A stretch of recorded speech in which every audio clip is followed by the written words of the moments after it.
1 Reis, capítulo 17, a partir do verso 1, diz assim: Ora, Elias de Tisbe, em Gileade, disse a Acabe: Tão certo como vive o Senhor, o Deus de Israel, a quem sirvo, não cairá orvalho nem chuva nos anos seguintes, exceto mediante a minha palavra.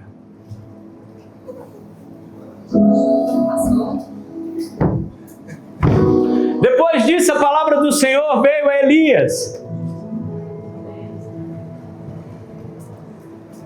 ordenando: retira-te daqui, vai para o leste e refugia-te perto do ribeiro de Querite, ao leste do Jordão. Beberás do ribeiro, e eu ordenei aos corvos que ali lhe dê alimento. Então Elias partiu e fez tudo conforme a palavra do Senhor. Foi morar perto do riacho de Querite, ao leste do Jordão. E os corvos lhe traziam pão e carne pela manhã, como também pão e carne ao pôr do sol. E ele saciava sua sede nas águas do ribeiro. Entretanto, passando alguns dias, a torrente secou, porquanto as chuvas haviam cessado sobre a terra. Então a palavra do Senhor lhe foi dirigida nestes termos: apronta-te e vai viver em Serepta, cidade que pertence ao território de Sidom. Ordenei ali uma viúva que te providencie o teu sustento. Ele partiu em direção a Serepta. Quando chegou à entrada da cidade, estava ali uma viúva apanhando na lenha. E ele a chamou e ela solicitou: traz-me, por favor, uma vasilha com um pouco de água, para que eu possa saciar a minha sede. Quando ela estava se retirando para buscar água, ele chamou-lhe mais uma vez e pediu: por favor, traz-me também um pedaço de pão. No entanto, ela replicou: tão certo como vive o Senhor, teu Deus, juro por seu nome que não tenho um bolo sequer, senão tão somente um punhado de farinha numa vasilha e um pouco de azeite na botija. Estou, portanto, apanhando 2 gravetos para levar para casa, a fim de poder preparar a última refeição para mim e para o meu filho, para que comamos e depois morramos. Elias, porém, lhe assegurou: não temas, vai, faz conforme disseste, mas primeiro faz para mim um bolo pequeno e traz aqui, e depois fará a ti e para teu filho. Verso 16: a farinha da vasilha não se acabou e jamais faltou azeite puro na botija, tudo em conformidade à palavra do Senhor que ele transmitira por meio do profeta Elias. Feche seus olhos, curva a tua face. Senhor, nós queremos te render graça nessa manhã. Nós queremos declarar sobre o Senhor a tua palavra, a palavra do Senhor que é viva, a palavra do Senhor que é eficaz, a palavra do Senhor que traz sobre nós alimento, a palavra do Senhor que é o nosso sustento, a palavra do Senhor que nos garante a vitória, a palavra do Senhor que tem nos norteado a seguir. E nessa manhã, debaixo da graça e do favor do Senhor, nós declaramos a nossa confiança em Ti. Nós declaramos, Pai, como Teu lugar de honra, leva a nossa mente cativa ao trono da graça do Senhor, nos leva cada vez mais perto de Ti, Pai, em nome de Jesus. Quem crê diz amém. Amém. Graças a Deus. Eu quero começar essa palavra trazendo e lhe fazendo um convite talvez muito simples. Primeiro eu quero dizer para você: tire os olhos daquilo que está faltando na sua mesa. Tire os olhos daquilo que está faltando. Às vezes nós estamos tão fixos naquilo que nos falta que nós esquecemos quem é o dono da mesa. Porque tem uma coisa que dias difíceis têm a capacidade de fazer em nós. Tem algo que o deserto faz em nós que a gente precisa se atentar. O deserto faz com que a gente esqueça da onde nós saímos. O deserto faz com que a gente esqueça quem é o nosso Deus. O deserto tem a capacidade ou dias difíceis de fazer com que você esqueça quem é o seu Deus. Quem um dia te sustentou, quem um dia abriu a porta, quem um dia trouxe recursos, quem um dia curou a enfermidade, quem um dia te livrou do mal, quem um dia te sustentou para que você estivesse aqui hoje declarando: eu e a minha casa serviremos ao Senhor. A gente começa no deserto a focar na panela vazia. A gente começa a olhar para as coisas que agora estão nos faltando e começamos a esquecer do Deus que enche a panela, do Deus que provê, do Deus que entra em ambientes onde nós nem imaginamos ao nosso favor, porque nós somos os seus filhos. Vira para quem está do seu lado e fala para ele: não subestime o agir de Deus. Não subestime o agir de Deus. Gente, Deus é especialista em promover banquetes. Deus promove banquetes em locais inóspitos, em locais que nós não imaginamos. Talvez para alguns poderiam dizer: ei, esse local é de morte, mas Deus está dizendo: ei, nesse local eu promovo banquete. Nesse local eu ainda promovo alimento para que você possa ver o poder de Deus. Talvez você venha para cá hoje e como a última opção. A última opção, eu já estou sem expectativa. Talvez dentro dessa semana você já pensou em desistir 1, 2, 3 vezes. Talvez você olhou para a conta, olhou para o casamento, olhou para os negócios, olhou para várias áreas da sua vida e você falou: ei, a vontade é desistir, é parar. Olhou para o filho e falou: eita, esse moleque não vai dar em nada. Tá difícil. Não, pastor, meu problema não é dinheiro. Talvez você olhou para o seu chamado. Talvez os anos vêm passando, um dia após o outro, e você está olhando e falando: ei, o que estou fazendo do chamado que Deus me deu?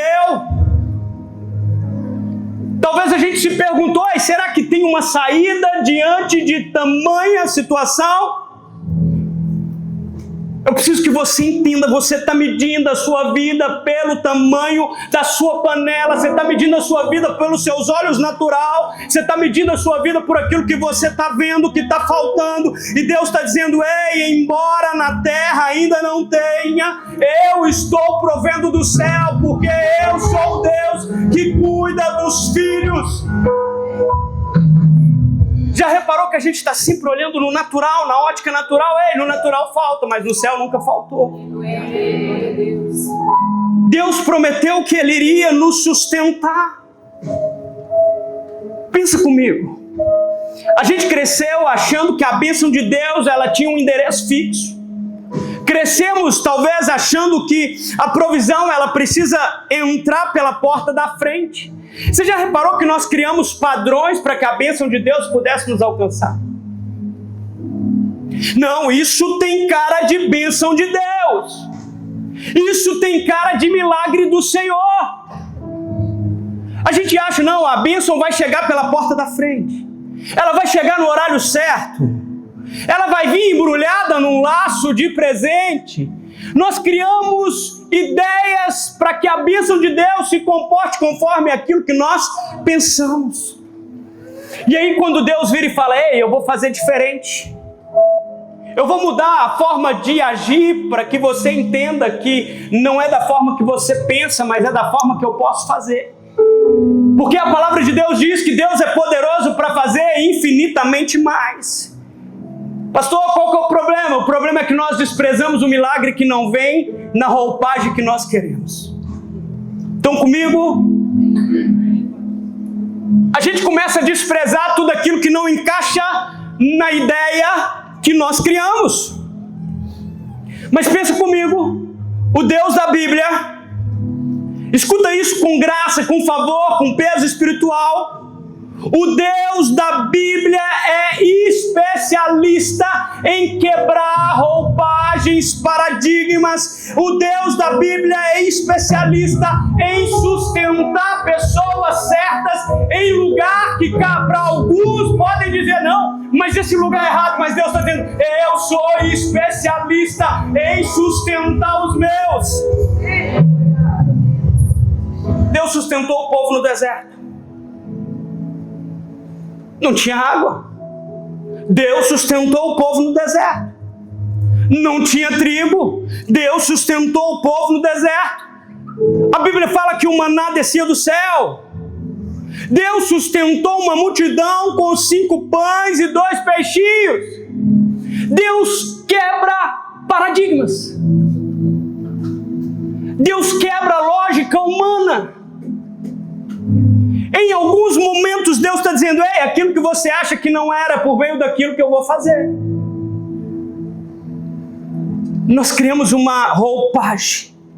E Deus, Ele sustenta o teu povo em todo o tempo. Deus sustentou os profetas. Deus sustentou aqueles que estavam debaixo da palavra dEle. Porque na mesa que Deus prepara, a mesa de Deus, ela não está atrelada à circunstância. Deus, quando decide fazer um banquete, Deus não está falando, ei, olha, a gente precisa de pão, a gente precisa de azeite, a gente precisa de farinha, a gente precisa de peixe. Deus está dizendo, ei, quando eu decido fazer um banquete, ainda que não haja pão, eu vou prover, ainda que não haja azeite, eu vou prover, ainda que não tenha peixe, eu vou prover. Pastor, minha lógica só vê deserto e Deus está falando, ei, eu vejo mesa posta.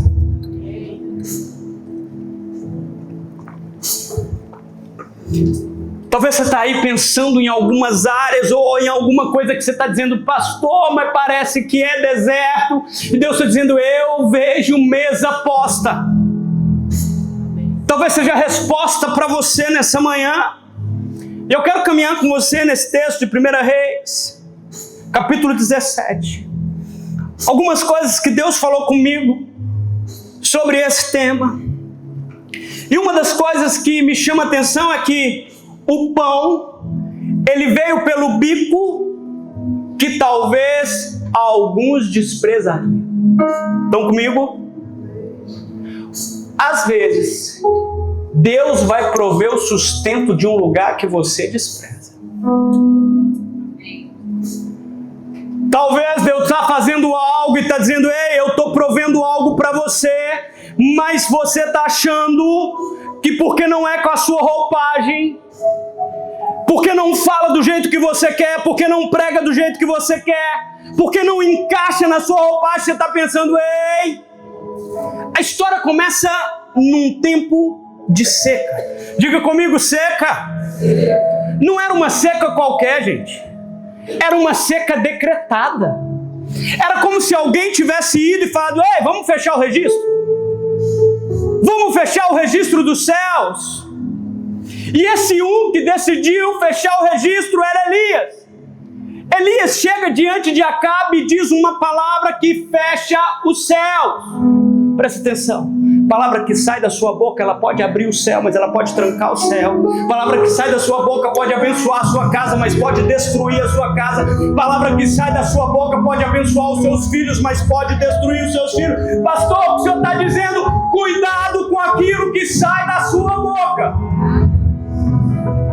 1 Reis, capítulo 17, verso 1, diz assim: Vive o Senhor Deus de Israel, perante cuja face estou, que nestes anos nem orvalho nem chuva haverá, senão segundo a minha palavra.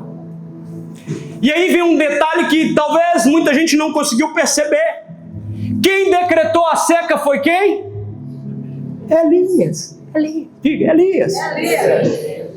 Mas quem entrou na seca? Elias. O próprio profeta que liberou uma palavra, ele entra debaixo da palavra que ele liberou.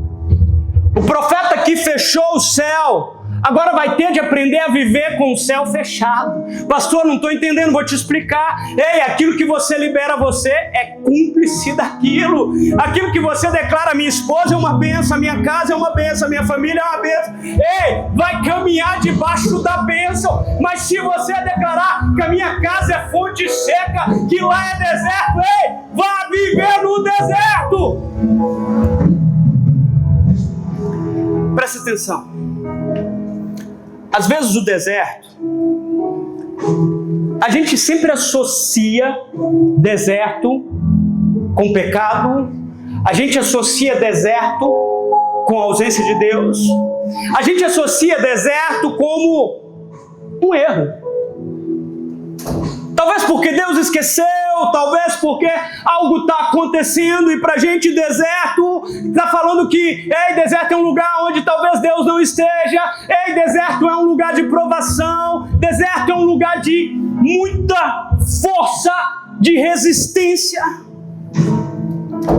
E aí nós começamos a olhar e falamos que deserto talvez é para aquele que não obedeceu. Mas presta atenção, Elias só foi para o deserto porque ele obedeceu uma palavra de Deus. Estão comigo? Existem palavras que Deus vai liberar sobre a sua vida que talvez você possa fazer um tour no deserto. Pastor, o que o senhor está dizendo é isso mesmo. Elias, ele libera uma palavra de Deus sobre aquele povo, sobre aquele tempo, sobre aquele reinado, e o profeta que profetizou o deserto agora foi obrigado a aprender a conviver no deserto. E qual é a diferença de alguém que vai no deserto porque sabe que ele obedeceu e ele está no deserto, e alguém que está no deserto e não sabe por que está? É porque quem está no deserto porque obedeceu não tem medo do deserto. Pode ser deserto, mas ainda é deserto de Deus. Pode estar faltando água, mas Deus provê água da rocha. Pastor, está difícil, mas o deserto é de Deus. É tão difícil a gente entender que quando você está no deserto, mas o deserto é de Deus, filho. E quem está no deserto porque é obediente não tem medo do deserto, porque o deserto não tem poder sobre a palavra de Deus. Ah, quem é o deserto diante de uma palavra do Senhor? E é exatamente nesse momento que Deus fala com Elias. Olha o que Deus diz: retira-te daqui e vá para o oriente e esconda-te junto à torrente de Querite, e eu tenho ordenado aos corvos que ali te sustentem. A Bíblia fala que Querite era um lugar pequeno, escondido, sem plateia, sem visibilidade. Ei, você está pegando essa palavra, talvez é para você. Um riacho perdido no meio do nada. Um lugar que talvez, para quem queria estar em visibilidade, ali não era o melhor lugar. Mas era o local onde Deus marcou um banquete com Elias. Deus falou: ei, vou construir uma mesa. Farei uma mesa no riacho. Vou preparar um jantar para você. E aí eu fico conjecturando, imaginando. O profeta falando: Deus, tu está me mandando para o deserto. E Deus está dizendo: estou te mandando para o riacho de Querite. E o profeta pergunta: e como vai ser? E Deus diz: eu vou te sustentar. E aí o profeta fala: Senhor, o que vai ter? Qual vai ser o cardápio? E aí o Senhor diz: pão e carne. Fala para quem está do seu lado: pão e carne.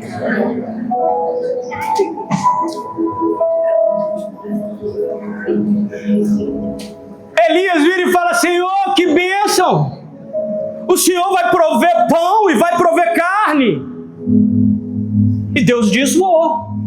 E Elias começa a pensar: mas não está a chover. Estou aqui porque eu estou corrido. Se eu fico, o povo me pega. Mas se eu obedeço, eu sou guardado pelo Senhor. E Elias de repente fala assim: Deus, vem, homem. Não está chovendo. Beleza, talvez carne o Senhor consiga, tem um boi ainda que está magro e o Senhor traz. Mas Deus, da onde que vai sair pão? Da onde que vai sair pão? Porque se não tem chuva, não tem plantio. Se não tem plantio, não tem colheita. Já parou para se perguntar? Tem coisas que chegam na sua vida que talvez é escassez para muita gente. Deus está falando, ei, dos meus cuido eu. Dos meus cuido eu. Pode estar faltando para um, está faltando para outro, e você está se perguntando da onde vem, e a resposta é: vem do céu.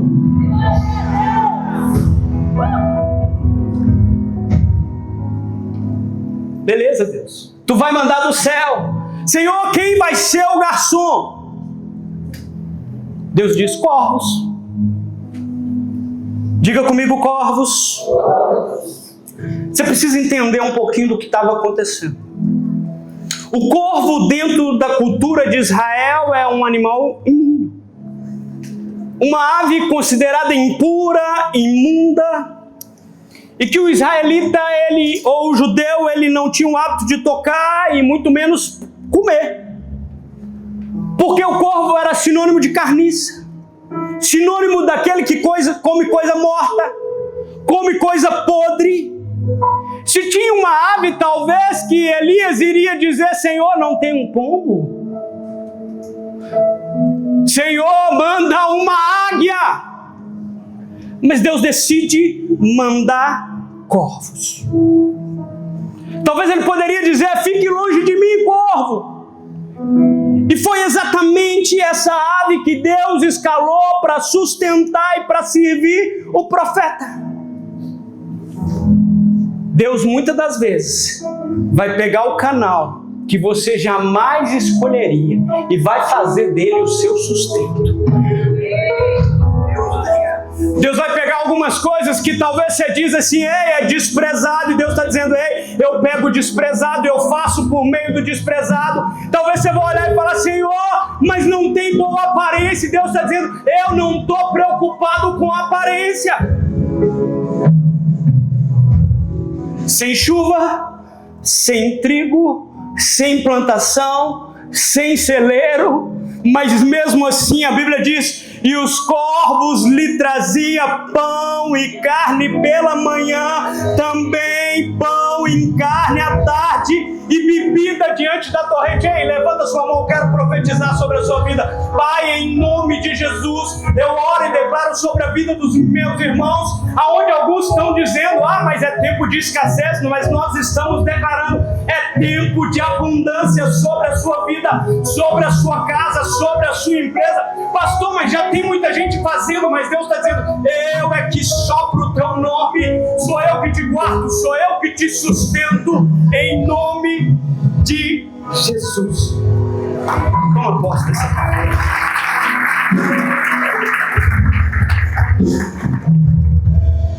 Pão e carne de manhã, café da manhã, pão e carne. Jantar, pão e carne. Entregue pela boca de uma ave imunda. O povo não tinha. O povo estava perecendo de fome, era uma grande escassez, mas Elias tinha. Estava faltando para alguns, mas Elias tinha. Pastor, o que você está me ensinando, o que o Senhor está querendo dizer? Deus tem compromisso com quem tem compromisso com Ele. Aleluia. E eu preciso te perguntar uma coisa aqui. Responda com honestidade. Não precisa falar alto, ninguém precisa ouvir. Quantas vezes a sua bênção bateu na sua porta e você não abriu porque ela não tinha a roupagem que você queria? Só porque ela tinha cara de corvo. A gente deixa de valorizar o local que Deus nos plantou porque talvez a roupagem não é do jeito que a gente acha que é. A gente deixa de valorizar algumas coisas que Deus tem colocado na nossa vida porque foge da métrica que você estabeleceu. Quantas vezes Deus mandou a provisão pelo trabalho que você achava que era pequeno demais? Gente, quando eu trabalhava por conta própria, quantas vezes, às vezes, aparecia um bico aqui, um bisno, parecia um bisno pequenininho, um biscato. E aí você ia para aquele biscato, às vezes sem perspectiva, mas você ia, era um biscato. E aí quando chegava naquele biscato era só Deus falando: ei, deixa eu provar o seu coração. Tinha um banquete para trás. Quantas vezes você vai fazer uma coisinha pequena e Deus começa a abrir portas a partir daí? Ei, não despreze os pequenos começos.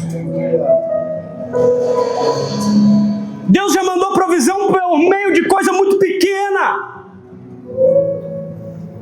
Pastor, qual que é o problema das vacas gordas? É esquecer que às vezes coisas pequenas também sustentam em dias difíceis.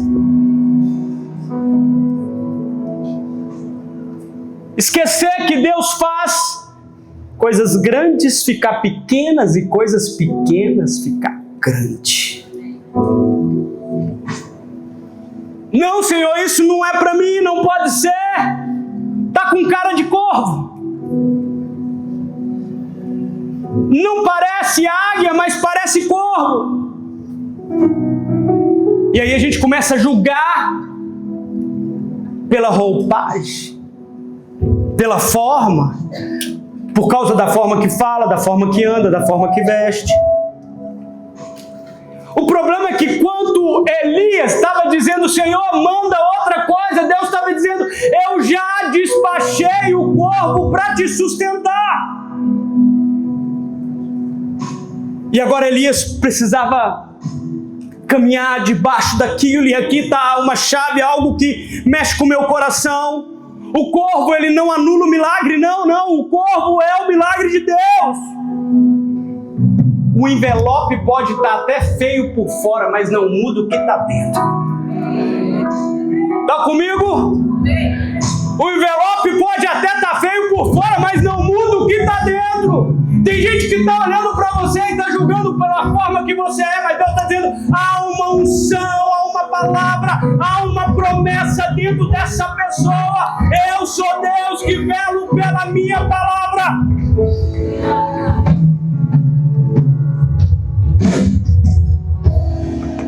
E o texto diz: eu tenho ordenado aos corvos. O corvo não acordou bonzinho naquela manhã e falou: ei, vou procurar alguém que esteja na beira do rio, que estiver com fome, e eu vou levar carne e pão. Mas é o contrário, gente. Entenda isso. O corvo estava debaixo de uma ordem de Deus. E quando Deus dá uma ordem, a terra se prostra e precisa obedecer. É contra a perspectiva humana. Pastor, mas o riacho é muito pequeno, o rio é muito pequeno, será que tem sustento? Se Deus falou que vai te sustentar, dali descansa, porque dali vai sair muito além do que você imagina. Glória a Deus! Eu creio que Deus está falando com você. Gente que está orando por coisas grandes, mas precisa começar a olhar para coisas pequenas. Gente que está pedindo: Senhor, faz, mas precisa entender. Pense grande, comece pequeno e cresça constantemente. Talvez você está enxotando a provisão de Deus. Escuta algo, para com isso. Para de desprezar o corvo. Não subestime o agir de Deus por causa do tamanho do mensageiro. A mensagem é muito maior do que o mensageiro. Posso te confrontar? Amém? Amém. Às vezes o problema não é falta de Deus. O nosso problema é orgulho. É orgulho. Às vezes não queremos se submeter. Às vezes não queremos entender aquilo que Deus vai fazer na sua vida. Mas do jeito não é bonitinho, mas é uma ordem de Deus. A questão é que a gente quer ver o milagre e ainda assim o milagre precisa vir na embalagem premium.